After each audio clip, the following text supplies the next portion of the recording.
Hey everyone, I'm Kate Kennedy and I'm here with day 83 of 100 Days of Kane, PA. And it is Wednesday night, so you know what that means. That means it's history night here at the Kane Depot, where we hear stories of Kane's history from the Kane Historic Preservation Society. And tonight we're gonna hear from Dick Bly about the Holgate Brothers Toy Company. I know so many of you had those wooden Holgate toys growing up. And today Dick is gonna share a little bit about how the toy factory ended up here, or the Holgate factory ended up here in Kane, and about some of the stories connected with that. So I'm going to go ahead and flip you around. We'll walk on in. Hello, Dick Bly. Hi, Kate. How are you? Good. Thank you so much for doing this tonight. I think this is a really interesting topic. We're going to be talking about the Holgate Brothers Holgate Brothers Company, right? Correct. Could you tell us where they started and how they got to Kane? Yeah, it's a long, fascinating history, but I'll do it within a few minutes here. The company started back in 1789. Cornelius Holgate was over in Roxborough, which was near the center city of Philadelphia today. It was a colonial village, and he was making handles, hearth brush handles, broom handles, and then he would put them in his wagon, and he would take these out along the city at that point, Roxborough, and was selling them to local merchants. So that's really how the company started there. So after many years of being in Roxborough, and as Philadelphia was starting to develop into a city there, they migrated the business. His son Silas Holgate took over, and he sort of moved up into the up around the Wilkes-Barre and that area because of the abundance of beech wood up there, the forest up there. And then eventually Silas's sons, William and Arthur, they moved the business to Kane in 1884. They came here for really a couple reasons. The James family was really instrumental in them coming to Kane. They made some contact with Holgate because by this time in the 1800s they were making quite a few wooden handles and just not hearth brush and broom handles anymore. So the James family contacted them, told them about the big timber up here and the abundance of natural gas. So that combination was attractive to a wood products company. So they moved here, but their motto through time was always they were as old as the nation. Because in 1789, the year that the Constitution was signed, and we elected our first president, George Washington, that's when Cornelius Holgate started making wood handles. Wow, yeah. And so when you talk about these wood handles, do you have any examples of what those might look like, or what types specifically of handles that they made? We have a few here. I have many more in my collection, but we have a few here this evening, and these were donated by Frank Commuter. Just here the other day. So it kind of shows you a combination of the style of handles, and these were made in Kane.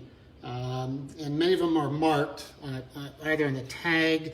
So this handle here in particular, if we can turn this over, this is Keystone Lamp Manufacturing Company, and it's 1939, dated down here.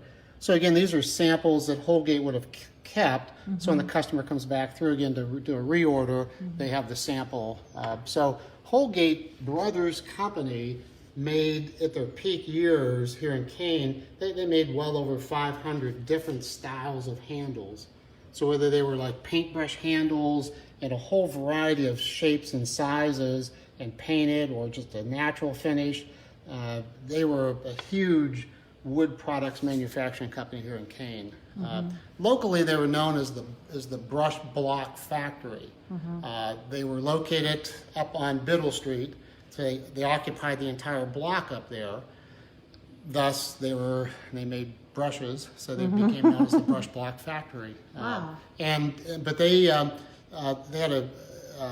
with the 500 plus handles that they were making in their peak years, Holgate Brothers, they were well over 400 employees. Wow. So it was a huge operation here in Kane that they were making these wooden handles. So William and Arthur, the grandsons of Cornelius, moved it here in 1884.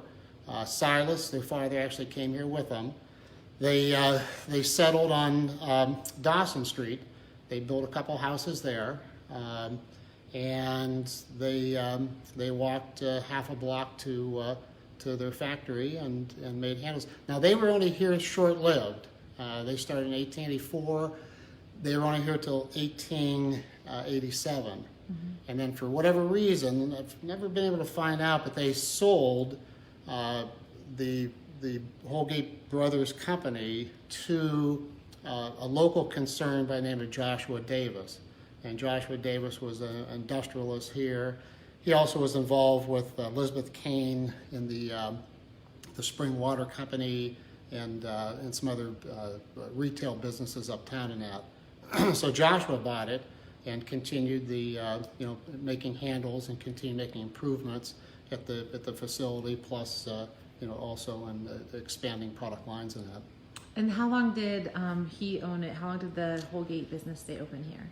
Well, Joshua, his son, became involved with it as well. So around the turn of the century, his son became involved with it. And Mr. Henretta, who was superintendent of schools at that time, around 1902, I believe it was, he retired from the school and took a position as vice president of Holgate Brothers Company. Through the years, Mr. Henretta was able to accumulate some stock in the company, and in the early 1930s, Mr. Henretta had finally purchased a controlling interest. But Joshua's son, William Davis, was in charge from passed on from his father, and it was really William too that his daughter was going to college at that time in the late 20s. And while there in the country, what was happening was that this kindergarten program was starting to develop. So there were educators who felt that preschool children should be able to learn with toys, because back then toys were kind of made locally. Maybe the local farmer during the winter months in his barn or something would make some wood toys and then sell them to different department stores. Like in Pittsburgh, Gimbel's was like a large department store, but also they acted as a wholesaler. So Gimbel's would sell out to many smaller department stores throughout Pennsylvania. So Macy's was the same way. They would sell throughout the New England and some of the eastern states over there. So that's how toys would be made. So whatever the farmer may have painted the barn with that year, maybe that's what they paint the toys with. So this kindergarten program started, so she was bringing back for her father information about this, and at that time they had a good relationship with Macy's department store. They were selling some wood handles to them. So Macy's invited them up in November of 1929, and they displayed up there their toys that they developed at that time. And there was quite a success, quite a positive reaction to them, that thus started Holgate Toy Company. So Holgate Toy starts in 1929, and because of the notoriety of the toys, most people, both in Kane and perhaps elsewhere in the country, they would remember Holgate Toy Company and not necessarily this large parent company called Holgate Brothers. Right. So at the same time as they were making the toys and starting that company, were they continuing to make the handles? Oh, they were. Oh, yeah, they continued. So it was both. Yeah, they continued making both. The Holgate Brothers Company, as I said, up around World War II was probably like their peak years in that, in the mid 40s. 400 plus, 500 employees. Right. So they had this little small toy division that was more of a seasonal kind of business as well. But again, because of who the toy designer was, Denny Driscoll talked about this a few weeks ago, Jarvis Rockwell, and that was the connection. Jarvis, not to go back through some history here, but he was on Wall Street, kind of left Wall Street, was living up in Rochester, New York at that time. He was making doll houses for Macy's, and the buyer at Macy's, who knew Henretta and the Holgate Brothers Company, and because they were exhibiting their toys up in 1929, he put Rockwell in connection with Henretta, and Henretta made him an offer. he couldn't refuse. And the rest is history. And the rest is history. Because I There's all these links. But I do think that you're right that more people probably are familiar with the Holgate wooden toys than they they are. are with the handles. Oh, absolutely. Yeah. So you were saying that this was really designed with an educational component in mind. So what are some? Do you have some examples that you can share of some of the more popular toys or even rare toys that were made? At that time? Absolutely. Down in the lowercase down here, the bingo bed. And this was a toy that was developed in 1934 by Holgate. In fact, a woman from Ohio, it was her design. She approached, and Jarvis Rockwell was here by then, and she approached Holgate with this design. And so, as best as I can understand from former management, that she was paid a nickel royalty on every one that was sold, and that was their most popular toy through time. And still, we were making this up in the 1990s as well. It's a timeless pounding toy. And the idea is there's 4 different size dials in there, and you should be able to drive the dials through, and then you have some size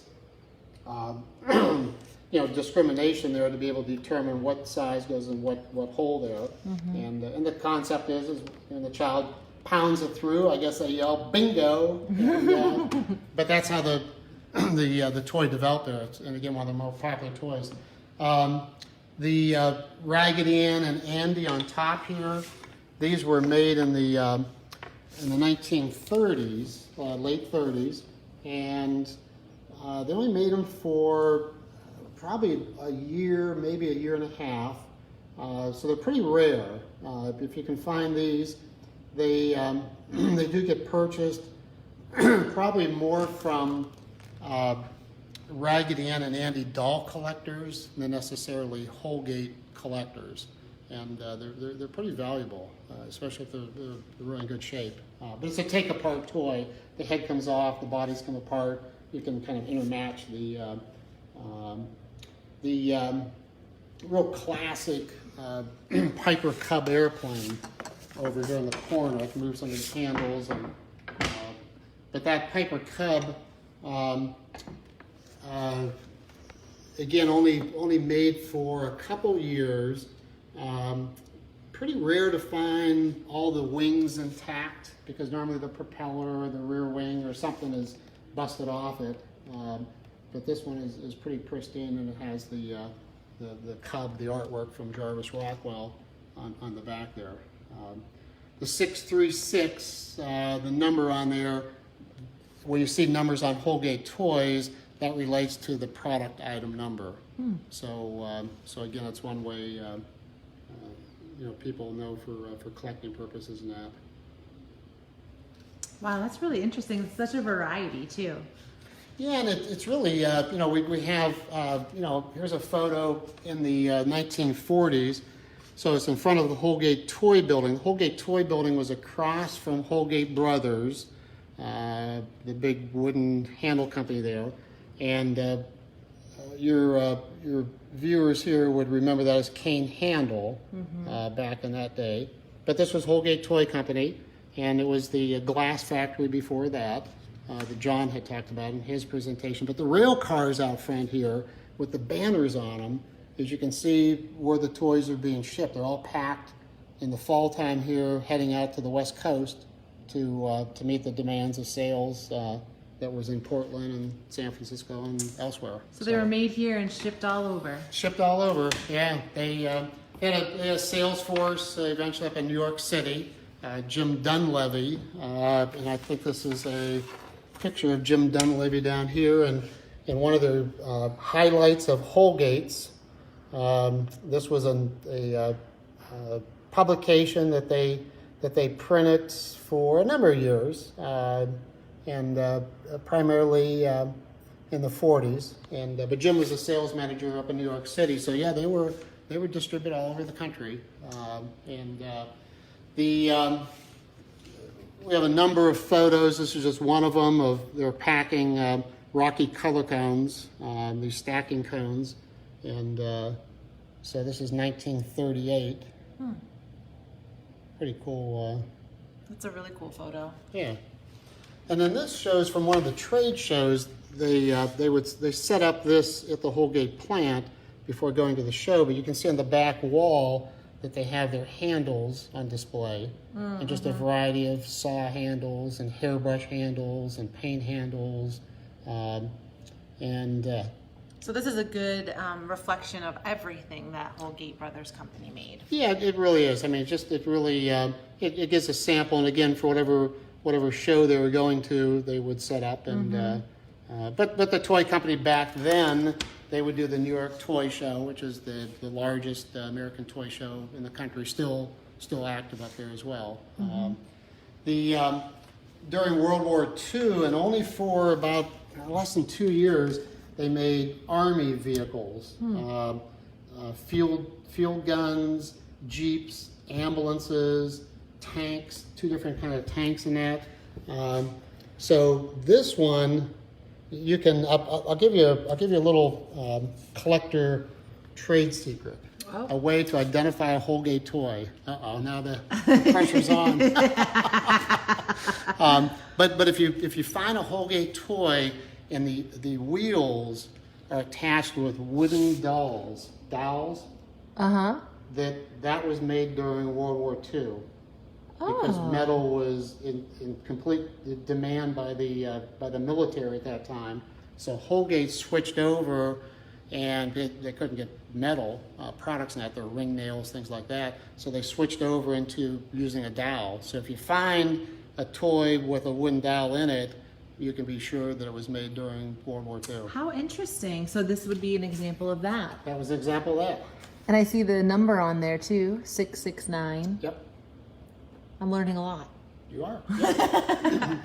That's really cool. The tractor trailer down here, a great photo. I'm not sure how it's going to come through with the glass reflecting there, but this was up on Well Street in front of the Holgate Brothers and Toy Company main office in the big building up there, which now is where Country Fair would be located, Northwest Bank. It's that whole block up there. But this was Milton Coleman. Milton Coleman was Dick Coleman's uncle, and he would transport, but this was going to the World's Fair. So in 1939, they were taking an exhibit up to the World's Fair in New York City. Wow. That's a great piece of history right there. Right here in Kane. Right here in Kane. And they did their, Dick Rockwell was always, as he made up a toy, he wanted to kid test it, before getting it out and before having it published in a catalog, before taking it to the toy shows. And so he would use the kindergarten program here in Kane with some of the schools. And this is a photo from, I believe it's either Central or Clay Street, but I think it's Clay Street School.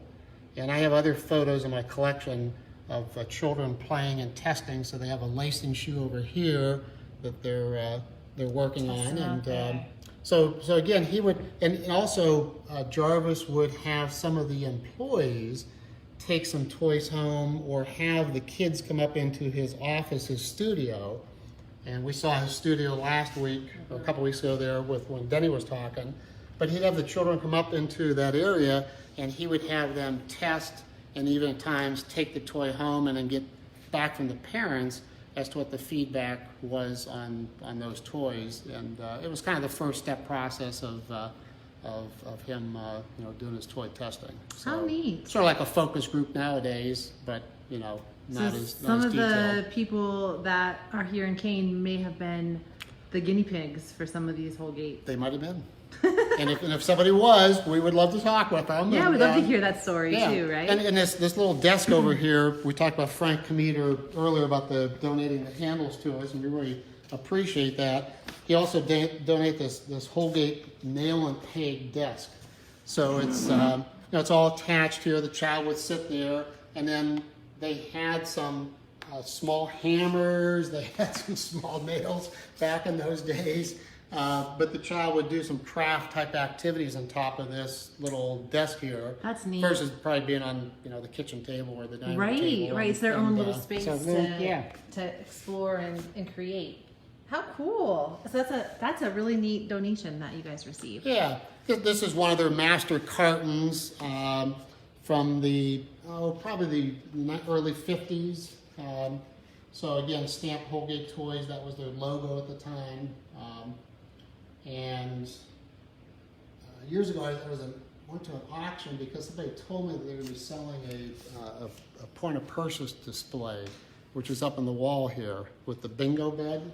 Oh yeah. And, so it's that H, it's that horse, or whatever you want to call it, and the train as well as entertain. That was their tagline at that point. But this is a rare piece too, because I've never come across one since, and nor have I seen one in a catalog or anything. But it's a great find. Kathy Decio, a number of years ago, she donated this Holgate Brothers Company, going back to the Brothers Company, wooden top of a wooden crate here, and has Kane PA on it. How cool! Yeah, so it just things show up, and we always love receiving toys or handles or photographs or whatever memorabilia. Yeah, more pieces of the Holgate Brothers Company history. There's one other toy, and it's really quite unique, quite rare, and it's actually an original prototype. Oh.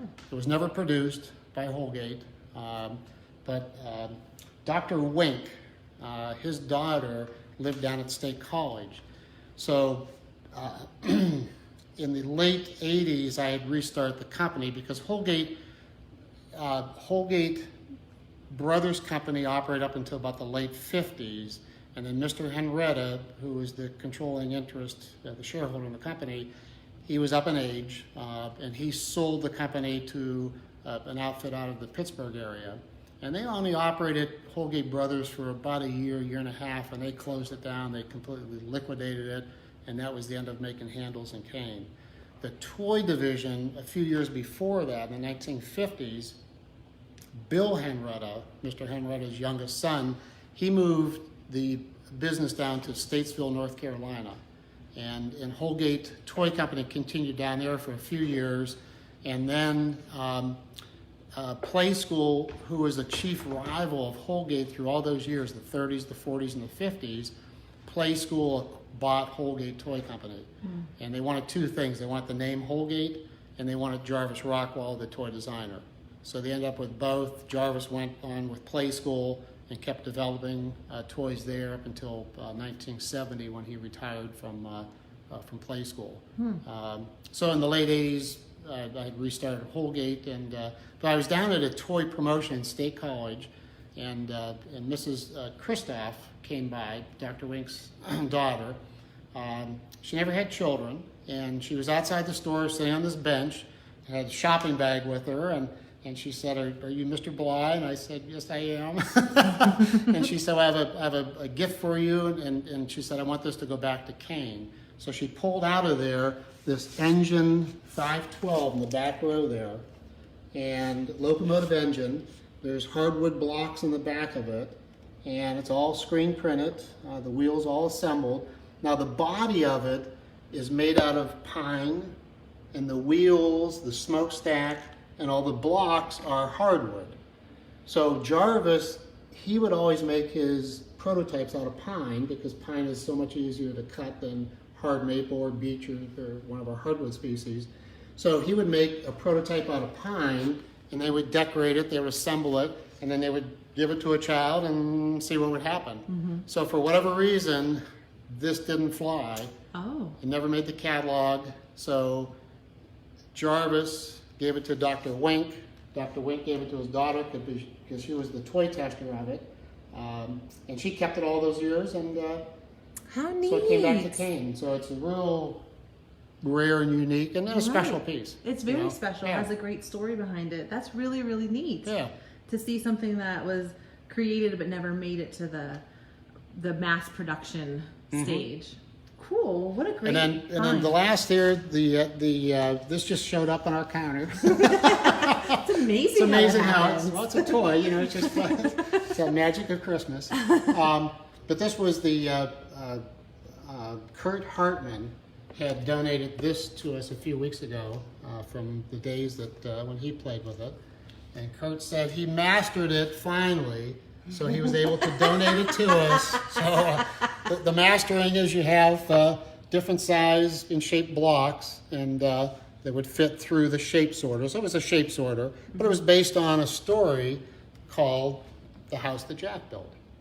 So this was the house that Jack built, and on the blocks are all screen printed features from the story, from the children's story there. So you have Neat. malt, and you have the farmer, and you have a rooster, and but it's the house that So there's a story that went along with it, and story then went along with it. Yeah, sort of the- nursery rhyme, yeah, nursery story, and then the learning part, the educational piece, was the sorting of the shapes. yeah, and that was really the key with whole. You know, it was interesting when we had restarted the company.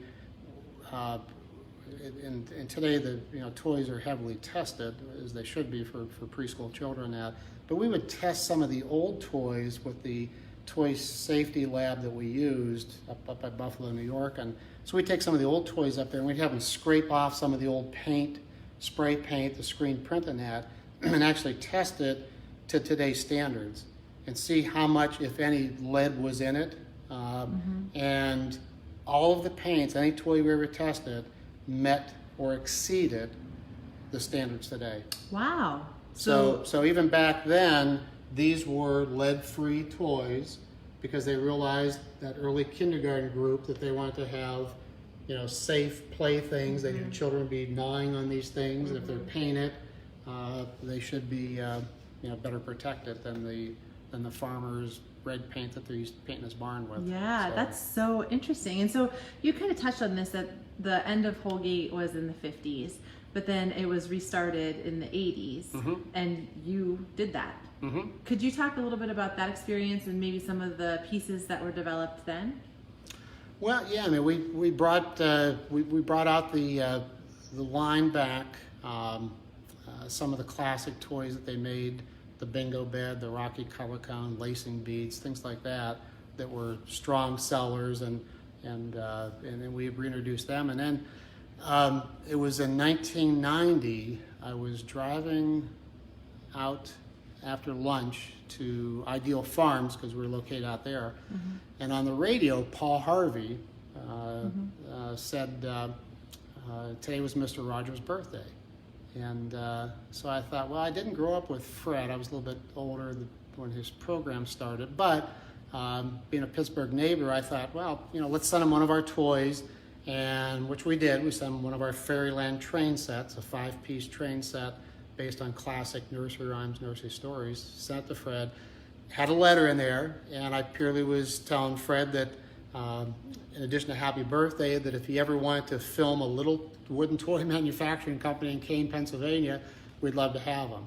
Now, I purely naively sent that out to Family Communications, Fred's company, and I was hoping to get back a letter from Mr. Rogers signed, and we could display that in our office, and that would be the end of it. And 3 days later, Bill Eisler, who at that time was the president of Family Communications, Fred's company, called and said, Fred received the toy, the gift, thanked us for it. He remembered Holgate from the past, and were we interested in coming down and talking to them about producing the neighborhood trolley. So a few weeks later, off to Pittsburgh we went, and it created a 15, 16-year relationship up until his death in 2003. And so I spent many days down in Family Communications, down with Fred, down with Bill Eisler. So we developed a real personal relationship as well as a business one. And the great thing about Fred was what you saw is exactly what you got. Yeah. So there was no acting. It was just Fred. That was him. And so, anyways, we produced the neighborhood trolley, which is a half scale. This is half the size of the original one that you would see on this TV program. The one the TV program is made out of metal. This is all hardwoods, and so it's a near replica of Mr. Rogers' trolley, and they're still producing it today. The company's over in Bradford, and with the forthcoming movie with Tom Hanks, it'll probably be a strong seller for them. And but yeah, it was just a wonderful. I mean, Fred came to Kane twice to see the employees and spend some time up here. So we quietly, as best we could, got him into town and quietly got him out of town before it created too much of a ruckus. And That's amazing. So you're driving in your car, you just hear this little fact that it's Fred Rogers' birthday. You send a letter hoping at best to get a letter back with his signature, and it results in a personal relationship, a couple of visits from him, and this awesome trolley made of wood. What a really cool story that is. Yeah, it was just a great and we had when Fred had died, they had a memorial service for him, and it was an invite memorial service, and so Denny Driscoll and myself were invited down. Denny had when Fred was up here the first time before we were going to a couple different places, and we stopped at Denny's studio down here on Chase Street, and Denny, we only had about 10 minutes, they told us, for Fred, and I think it was an hour later. This is before the Resolute desk and Elijah Kincaid and the T-set, and so, but anyways, Fred was so impressed with Denny that they had purchased one of Denny's paintings. In fact, it's the one hanging up over here, and so that painting actually still to this day hangs over Joanne Rogers, Fred's wife, over their bed. How so amazing! He was quite impressed with Denny, and so, but yeah, we went down for the memorial service, and so it was just a wonderful relationship, wonderful memories, and a lot of fun. That's awesome. Well, what cool stories to learn what started as a handle company, ended up becoming a wooden toy company that resurged in the 80s and brought Mr. Rogers here. So there's a really fascinating history right here in Kane. Is there anything else that you wanted to share that you didn't get a chance to? The only other thing to mention is that we've had speedy delivery. We've had Mr. McFeely come up here on two occasions, both at the depot here, and we did a promotion, and the ATA had their bus up here, the trolley up here, and I mean, there was a line, Kate, from the back where Mr. McFeely was at, all the way out through the front door all afternoon. Yeah. And I mean, Mr. McFeely, David Newell, but Mr. McFeely, so much Fred-like qualities to him. His energy level from the beginning of that promotion to the very end was the same for every child coming through here. So That's it's awesome. just fantastic memories. Yeah, those are great memories and great stories, and I'm so glad that you were able to share them today. Is there anything else before we wrap up? No, because I think I heard the bell that my time is up, Kate. So. Well, thank you so much for taking the time to share these great stories and just to remind us of this piece of our history here in Kane. Well, thank you. And thank you guys for tuning in. I'm sure so many of you remember having a Holgate toy at one point or another. And we would love to hear from you or see your toys. So in the comments, please share which toys you enjoyed playing with, or share a picture of the toys that you had growing up or even have to this day. And if you are looking for a place to give some old Holgate toys a home, check with the depot. And if they don't have one of the pieces that you might have, they would be glad to store it here so that so many people can enjoy that piece of history as well. So just a reminder, they're here at the depot every Wednesday night and every Saturday and Sunday, and anyone is welcome anytime, or they can be reached by appointment for tours and to share information. So thank you again for tuning in. I do love Wednesday nights, learning about the history here in Kane. We have some pretty cool stories that have been shared already, and also would love to hear some of the stories that you want to hear shared in the next 2 weeks. We only have 2 Wednesdays left. So if you have any ideas, please let us know that as well. So thank you again for tuning in, and we'll see you again tomorrow.